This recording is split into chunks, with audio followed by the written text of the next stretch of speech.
Então, aqui as atividades do dia 13. Vocês podem abrir o microfone, falar o que vocês acham, o que vocês responderam, dúvidas sobre os exercícios, tá? Abram o microfone e podem falar. Na pergunta número 1, a gente fala, agora, para cada item, escreva E1 para explicação 1 e E2 para explicação 2. O que é explicação 1 e o que é explicação 2? Na explicação 1, nós temos que as girafas tinham pescoço pequeno e essas girafas elas se esforçaram para se alimentar e com isso, com esse esforço do pescoço, fizeram com que aumentasse o comprimento do pescoço das girafas. Essa é a explicação 1. Na explicação 2, tem que existia girafas do pescoço pequeno, curto, e girafas do pescoço longo. As girafas do pescoço pequeno, com o tempo, não conseguiam se alimentar. E aí elas foram morrendo, foram extintas. Já as girafas do pescoço longo sobreviveram e geraram descendentes. Então essa é a explicação 2. Aí pergunta na letra A. Está de acordo com a teoria lamarckista? Qual dessas duas explicações é a teoria lamarckista, de Lamarck? Esperar vocês responderem.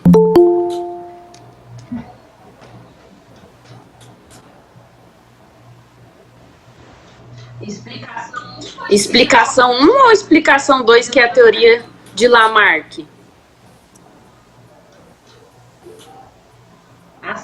A Sandy está falando que é a 2, não.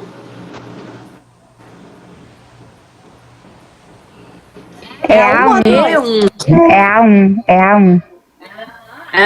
A teoria de Lamarck está sendo explicada na 1. Então, a letra A, E1. Isso aí. Letra B. Baseia-se na transmissão de características adquiridas durante a vida. Então, quem que falou que as características adquiridas são repassadas para os descendentes? Características adquiridas.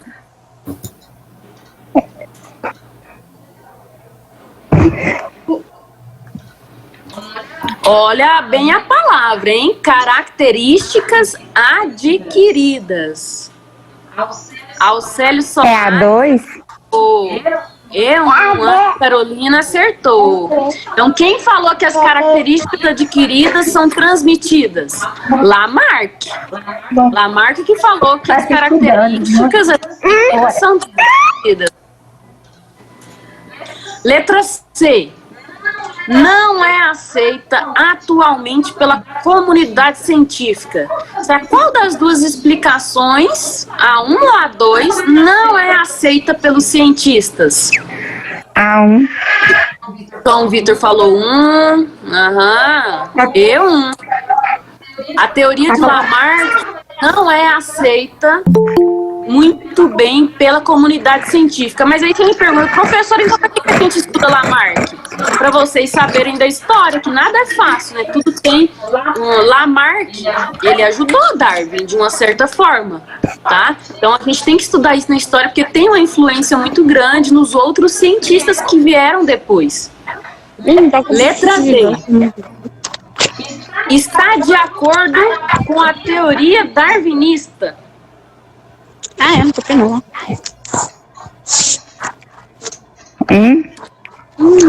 Qual é a teoria de Darwin aqui? Explicação 1 ou a 2? A 2?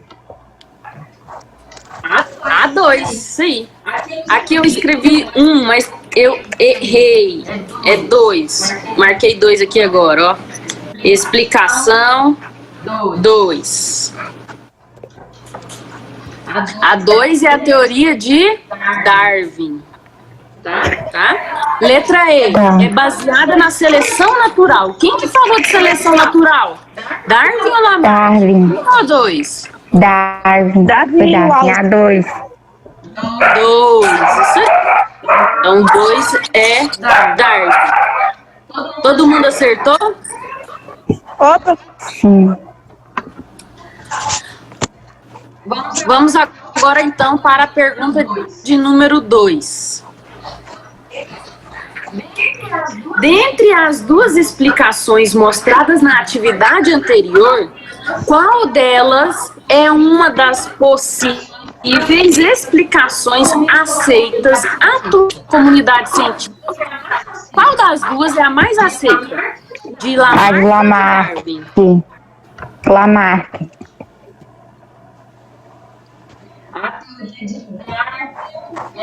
A teoria de Darwin é a mais aceita, que é a da seleção natural. Que o ambiente seleciona os animais mais adaptados. É Darwin. 3. Na 3. Leia o trecho a seguir. Pai macaco. Um equívoco sobre a teoria da evolução se refere à nossa evolução. Jornais populares diziam que Darwin insinuava que humanos descendiam de macacos, como chimpanzé. Mas não é verdade. A única menção ao fato é: muita luz surgirá sobre a origem do homem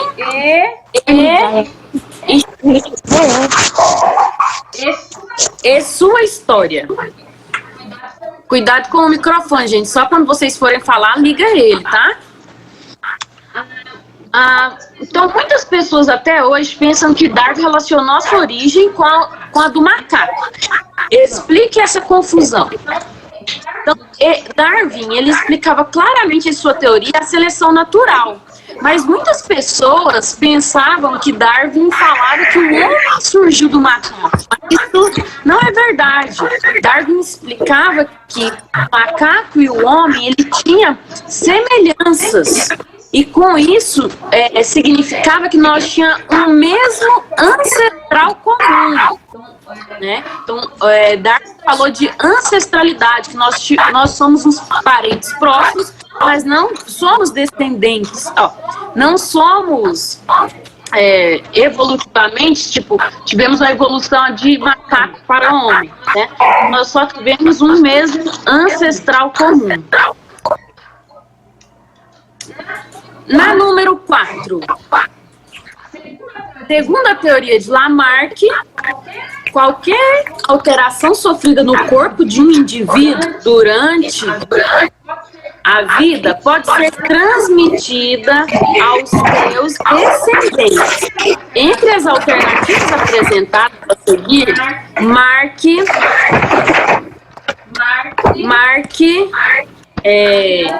ela que indica corretamente o nome dessa lei.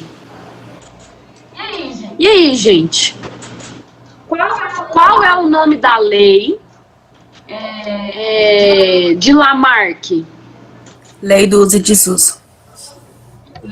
Lei do uso e desuso, isso aí, certo. Correta, então, a letra A. Número 5. Na número 5 é para você descrever com suas palavras a teoria de Lamarck e Darwin. Então, resumindo, Lamarck descreveu que a diversidade dos seres vivos era devido às características adquiridas, que é a lei do uso e desuso, e que essas características eram transmitidas, que é a lei da transmissão dos caracteres adquiridos. Já Darwin, que eu aceito hoje, Darwin disse que a diversidade era devido a uma seleção natural dos organismos mais adaptados ao ambiente. O que foi, Letícia?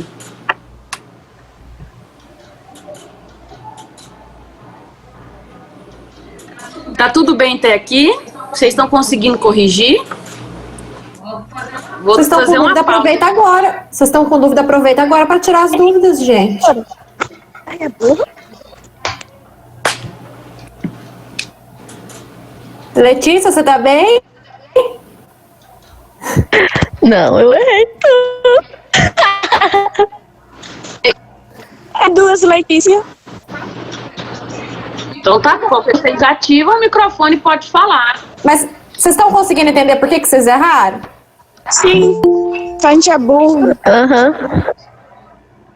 Às vezes é coisa pequena, gente. Porque se vocês quiserem que repete, eu volto e repito. Não, professora, não precisa, não. Carol, que parte que você não tá entendendo? Foi de meu caderno, menino. Cadê a Carol? Se vocês quiserem, pode perguntar no chat também. Eu ligar o microfone e perguntar, tá? Durante a explicação, pode parar para tirar as dúvidas, gente. Tá bom, professora. Agora a atividade de semana passada, né? Na primeira, falava assim, como o estudo dos fósseis podem ajudar a compreender a evolução biológica? Alguém quer responder? Eu sei que muita gente já respondeu essa pergunta. Alguém quer falar como que os fósseis ajudam a compreender a evolução? Peraí, eu acho que eu errei. Peraí. Cadê minha matéria de ciências? Deixa eu ver. Pode, Sandy, pode falar. Meu Deus, eu não sei, não. Eu coloquei assim, professora. Além de serem o principal indício da evolução biológica, com os fósseis podemos compreender como era o planeta há milhares de anos, o que possibilita reconstruções ambientais e reconhecimento de espécies atualmente extintas. É isso, a resposta é isso mesmo, tá? Então, Sandy, digita pra mim. mas depois vocês leram a Sandy, resposta. digita no chat.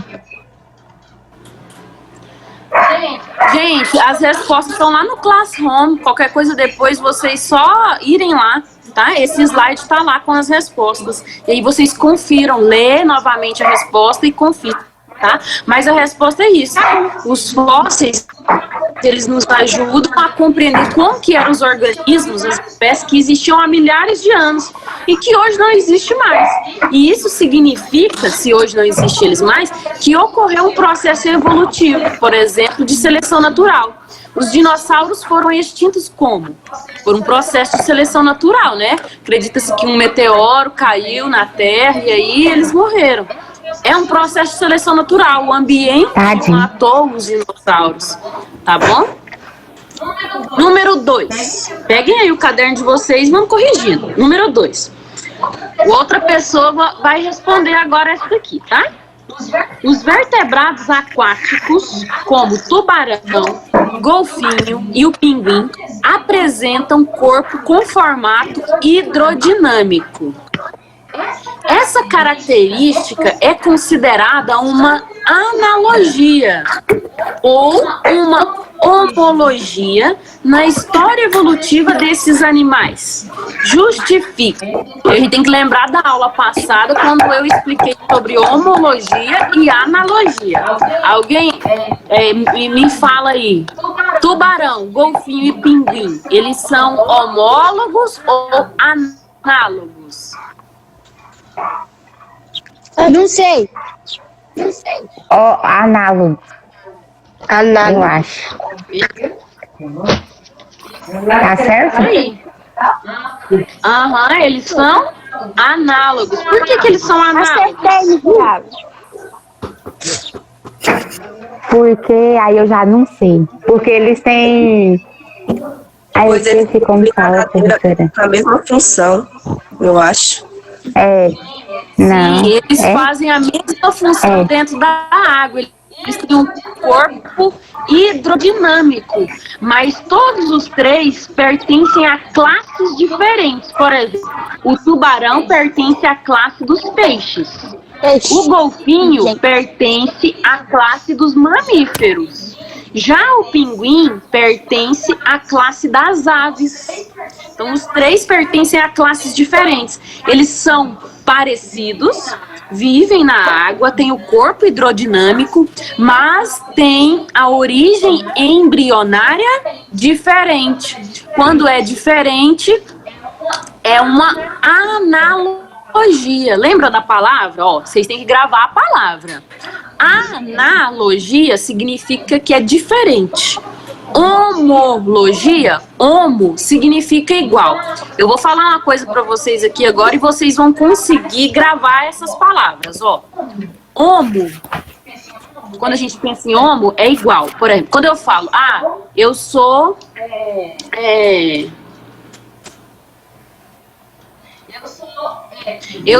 hétero. Hétero significa que é diferente, porque eu, por exemplo, gosto de uma pessoa do sexo oposto. Então eu sou hétero, né?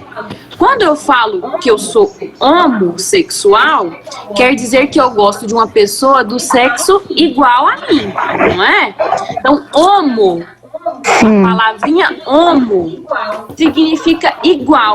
Então, quando eu falo homólogo dentro da ciência, significa que tem a origem igual, tá? E análogo significa diferente. Isso é só para vocês conseguirem gravar a palavra, tá bom? Tá. Alguém não entendeu por que o tubarão, o golfinho e o pinguim são análogos? Não, todo mundo entendeu. Tudo aqui. Então tem golfinho, pertence aos mamíferos, os pinguins pertencem às aves e o tubarão pertence aos peixes. Eles têm a mesma função dentro da água, eles são hidrodinâmicos, mas a origem embrionária deles é diferente. Vamos para número 1, então, da outra página do livro. Número 1, mencione 2 evidências da evolução biológica e cite exemplos para cada uma delas. Alguém respondeu essa? Eu sei, professora. É aqueles negócios de fósseis formados e fósseis compostos, né? Evidências da evolução. Sim, tem os fósseis, né? Que são evidências e o que mais? E os compostos, né, professora? Não os fósseis compostos e o... os compostos e o formado. Os fósseis formados e os compostos. Só que eles são diferentes. Sim. É porque tá falhando um pouco o seu áudio. Mas olha, então. Internet. Fósseis e a homologia. Sim. É a resposta, tá? Então, olha. Na número 1. Então, o que são evidências da evolução? O que prova que a evolução existiu? O registro dos fósseis, como pegadas e os ossos dos dinossauros, a presença de estruturas homólogas, como membros anteriores de mamíferos, tá? Então, o registro fóssil e a homologia são as evidências da evolução. A Sandy acertou. Você colocou em questão. Eu não coloquei no chão.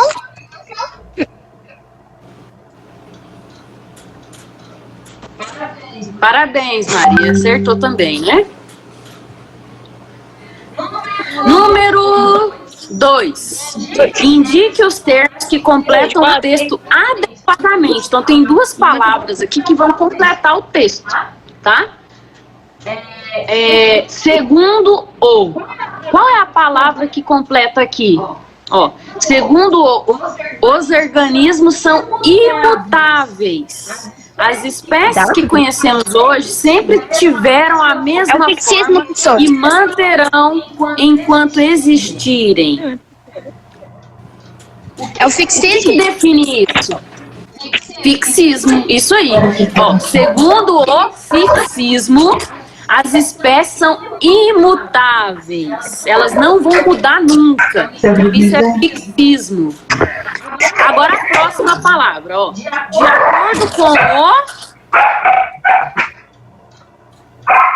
evolucionismo. Evolucionismo, as espécies se modificam ao longo. Meu Deus, eu não sabia de nenhum. E muitas espécies atuais surgiram há relativamente pouco tempo. Então, a primeira palavra, fixismo. O que é o fixismo? As espécies são imutáveis. Deus criou ela desse jeito e até hoje é do mesmo jeitinho, tá? E quanto ao evolucionismo, as espécies elas são mutáveis. Número 3. o que a teoria científica da evolução adicionou às ideias de Darwin e Wallace? O que foi acrescentado na teoria científica? Conceitos de genética. Os conceitos de Conceitos de genética. Isso aí, conceitos de genética foram E tem mais alguma acrescentados coisa, tá? Eu não na lembro. teoria sintética da evolução, que é a teoria que nós seguimos hoje. Próximo. Número 4. Faça uma comparação entre a seleção natural e a seleção artificial, apontando semelhanças e diferenças. Quem aí fala para mim o que é uma seleção artificial e o que é uma seleção aí natural?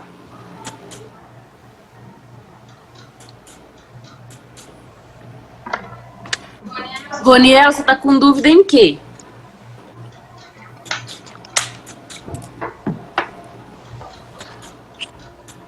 Pode falar artificial, Sandy. É a seleção forçada através da ação humana. Eu coloquei assim, resumidinho. É isso mesmo.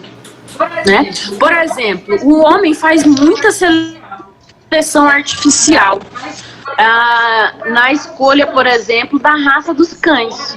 Quando a gente escolhe com quais os cães vão gerar descendência, a gente vai escolhendo as raças, isso é um tipo de seleção. Por exemplo, eu quero um cão que tenha o pelo marrom, que seja de 30 centímetros, que seja bravo, que seja peludo. O que eu vou fazer? Eu vou tentar fazer cruzamento entre cães que tenha essa característica que eu quero, tá? Então, isso é um tipo de seleção artificial. Quando eu quero somente ter vacas leiteiras, por exemplo, na minha fazenda, então eu vou cruzar o boi e a vaca só aqueles que têm características de produzir 20 litros de leite. Eu não vou querer um descendente de uma vaca que produz 3 litros de leite. Tá? Então, tipo de seleção natural seleção artificial que a gente faz. Então, quem faz a seleção artificial? São os humanos. Outro exemplo, ao longo dos tempos, né, nos vegetais, nós também fizemos a seleção de vegetais. Olha como que era o milho antigamente. E aí a gente foi fazendo cruzamento entre o milho até chegar no milho que a gente conhece hoje. Tá? Então, é um tipo de seleção artificial. Então, vários vegetais também, a gente fez seleção artificial dos melhores. A gente escolhe os melhores e vai cruzando e gerando descendentes. Já a seleção natural, o homem não consegue interferir nessa seleção. Tá? Então, na seleção natural, o homem não interfere. Leva milhares de anos. Tá? Então, todas as duas, elas atuam sobre a variabilidade já existente das populações de seres vivos.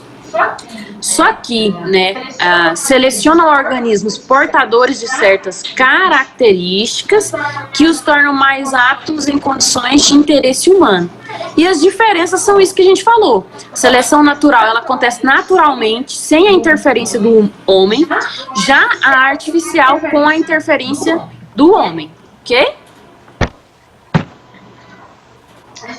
A gente já está terminando a aula, tá bom? A última pergunta de hoje é sobre a número 5.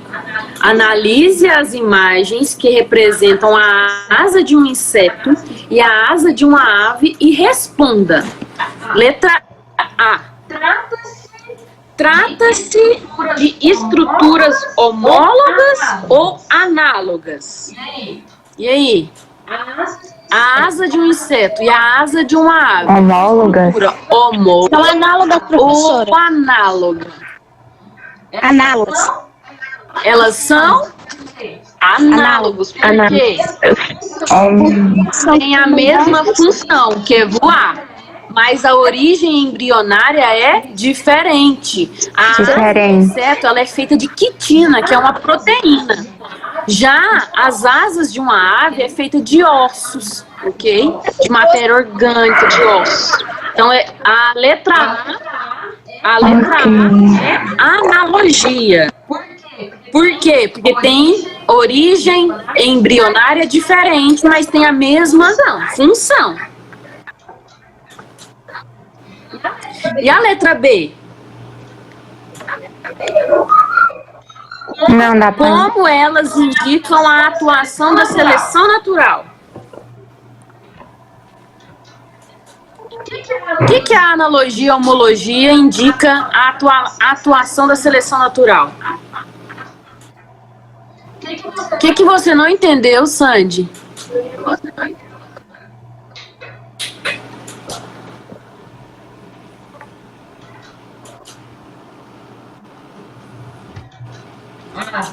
Ah, ok, então. Letra B, a última pergunta. Como elas indicam a atuação da seleção natural? Então, estruturas análogas são estruturas que apresentam a mesma função, mas que não têm a origem embrionária comum. Estão presentes em espécies que vivem em ambientes semelhantes ou que tenham o mesmo hábito de vida. Elas representam características que conferem vantagem adaptativa no ambiente que foram escolhidas pela seleção natural. Então essa era a última pergunta, né? Aí vamos só relembrar o conceito de homologia, que aqui a gente só falou de analogia, né? Homologia, aqui em cima. O que é a homologia, né? Que é igual, significa origem igual. Então a homologia tem a mesma origem embrionária, mas pode ter função diferente, como por exemplo, a mão do homem, a parte dianteira da rã, o morcego, a nadadeira do golfinho, a pata do cavalo. O que todos esses organismos aqui têm de semelhante, né? É porque eles têm a mesma origem embrionária. Você pode ver que os ossos, a origem embrionária dos ossos aqui são iguais, tá? Então, isso indica que nós temos o mesmo ancestral comum. Que nós somos, então, que nós temos estruturas homólogas, com a mesma origem embrionária, mas com função diferente em cada organismo. Então, terminamos a correção das atividades. Agora é vocês fazerem as perguntas.